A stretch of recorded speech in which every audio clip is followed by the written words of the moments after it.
तो आज हमारा टॉपिक है derivation of equation of motion through calculus method. Calculus method मतलब कि हमें इक्वेशन ऑफ मोशन डिराइव करनी है किसके यूज से? केवल डिफरेंशिएशन और इंटीग्रेशन के यूज से। देखो, तो हमारी पहली इक्वेशन है v equals to u plus a t. समझे? जहां पर जो हमारा v है वो है फाइनल वेलोसिटी, हमारा u है इनिशियल वेलोसिटी, हमारा a है एक्सीलरेशन और t है हमारा टाइम। ओके, अब एक बात सोचो, हमने a पॉइंट से b पॉइंट तक मूव किया, ठीक है? तो जेन्युइन बात है कि जब जिस पॉइंट पे हमने अपनी व्हीकल को या गाड़ी को चेक किया उस पॉइंट पे गाड़ी स्टार्ट हो रही होगी, तो उसको हम कह सकते हैं इनिशियल वेलोसिटी। और जहां पर लास्ट टाइम हमने उस गाड़ी को देखा वो क्या होगी? उसकी फाइनल वेलोसिटी। तो हम ये कह सकते हैं कि वेलोसिटी को अगर ए पॉइंट पे देखें तो यू हो जाएगा और बी पॉइंट पे वी हो जाएगी। Very good. और एक बात सोचो, जिस इंस्टेंट पे जिस टाइम पे आपने गाड़ी को देखा तो मतलब हमने उसी वक्त गाड़ी को पहली बार देखा, मतलब हमारा टाइम वहां से स्टार्ट हुआ और जहां तक जब तक वो गाड़ी रुक नहीं रही है तब तक तो वो गाड़ी हमारे लिए मूव कर रही है, तो उतना टाइम हमको लेना पड़ेगा।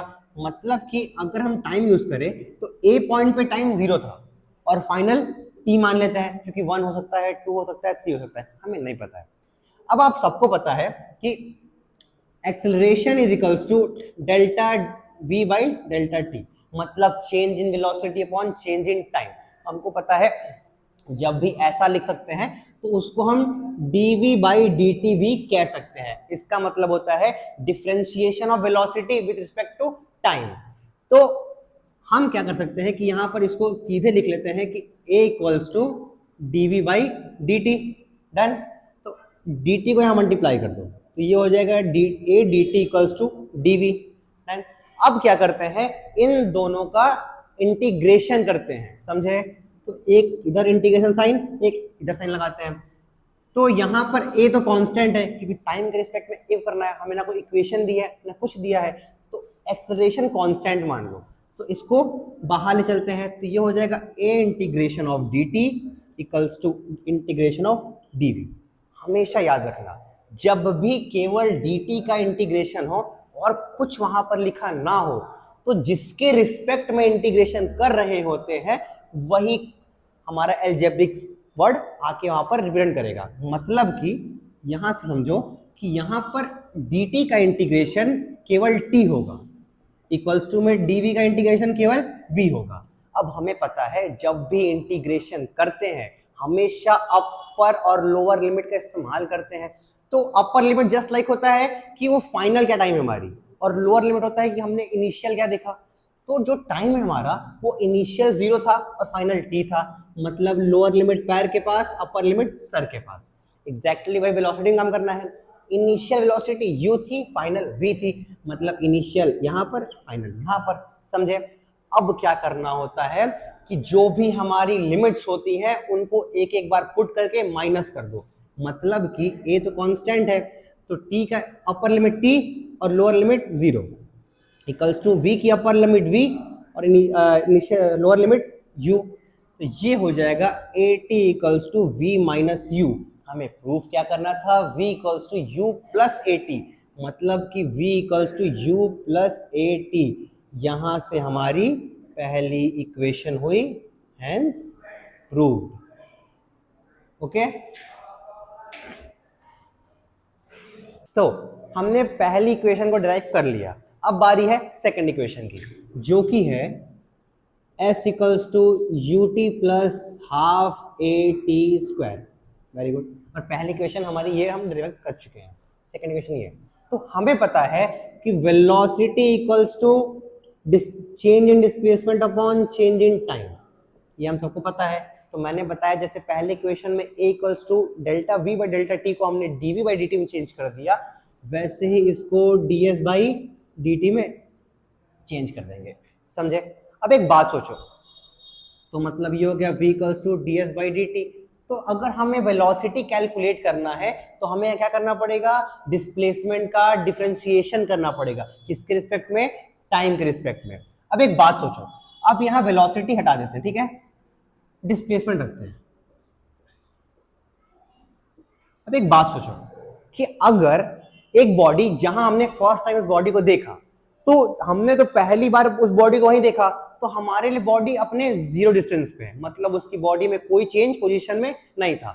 तो इनिशियली ए पॉइंट पे उसका डिस्प्लेसमेंट जीरो था, फिर वो बॉडी कुछ डिस्टेंस मूव करेगी, हम कहते हैं कि वो बस एक ही डायरेक्शन मूव कर रही है, ठीक है, और ए डायरेक्शन में कुछ एस डिस्टेंस को मूव करी, तो यहां से यहां अगर एस डिस्टेंस है तो उसका डिस्प्लेसमेंट हमने एस बोल दिया, क्योंकि डिस्प्लेसमेंट क्या होता है, final position minus initial position. हमारा इनिशियल जीरो था, फाइनल एस लिया, इसीलिए हमारा फाइनल एस बना दिया हम लोगों ने। Okay done. अब एक बात सोचो, इसको यहां मल्टीप्लाई करते हैं तो ये हो जाएगा v dt equals to d S.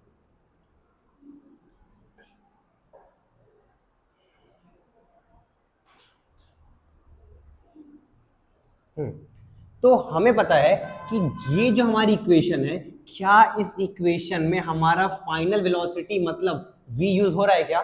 नहीं हो रहा है। तो इसीलिए जो हमारे पास ये v वाली क्वांटिटी है, जो एल्जेब्रिक वर्ड है, उसको हमको चेंज करना पड़ेगा। तो पहली इक्वेशन से हम क्या v equals to u plus a t इस्तेमाल कर सकते हैं, तो यहां लिखो from first equation of motion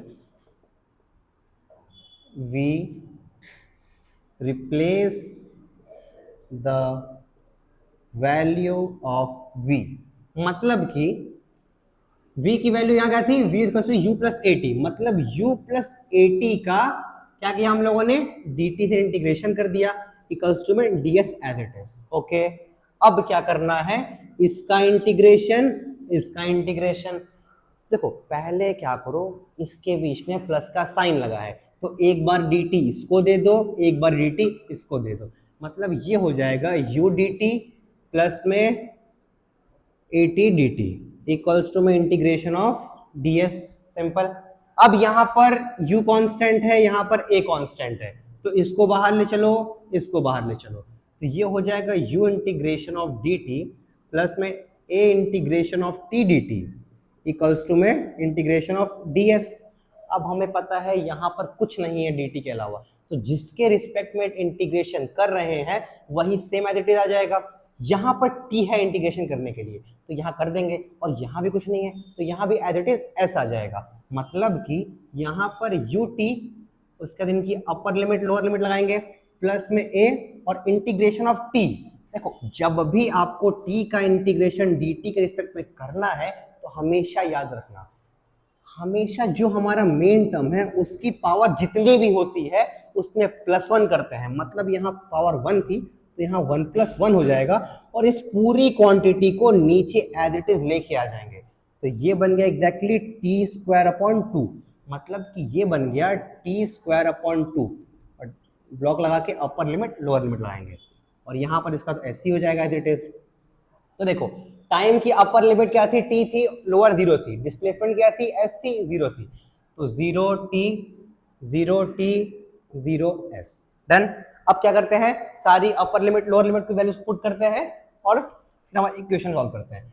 तो ये हो जाएगा u in the bracket t - 0 plus में a, और देखो यहाँ पर 1/2 हमारा कांस्टेंट, तो यहाँ बाहर 1/2 कांस्टेंट निकाल लेते हैं, और यहाँ पर करते हैं t² का t और 0 से, और इक्वल्स टू में यहाँ पर हो जाएगा s - 0, तो इस पूरे को यहाँ लेके आते हैं, ठीक है, तो ये बन जाएगा ut, क्योंकि ये 0 से खत्म, 0 हो गया, प्लस में a/2 और अपर लिमिट t² - 0 का स्क्वायर इक्वल्स टू में s, तो ये बन गया, s को इधर ले आता हूँ, s equals to ut plus a/2 t², मतलब कि s equals to ut plus half at²।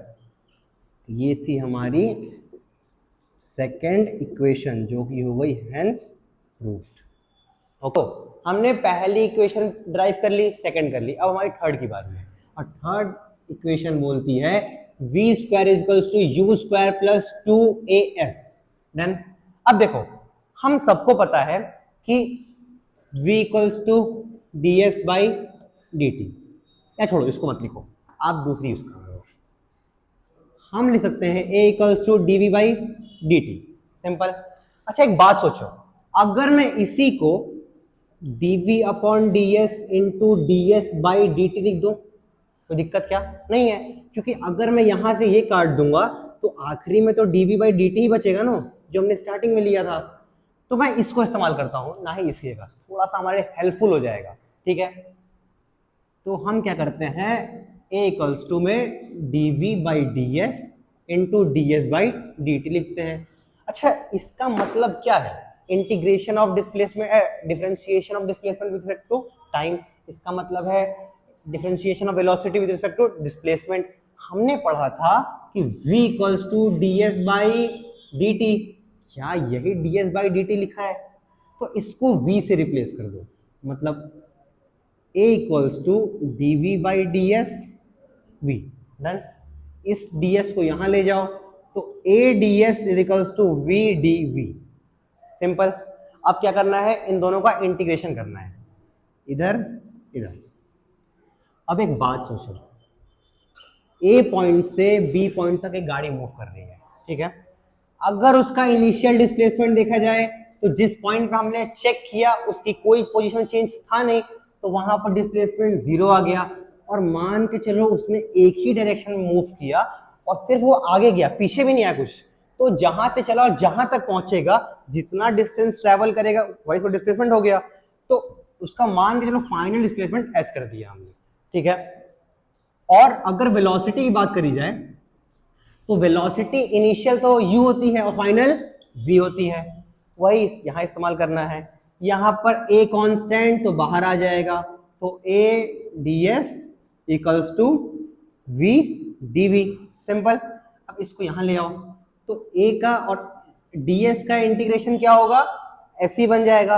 Upper limit s है, लोअर लिमिट 0 है, और यहां पर क्या है, v का integration with respect to dv का टर्म में करना है।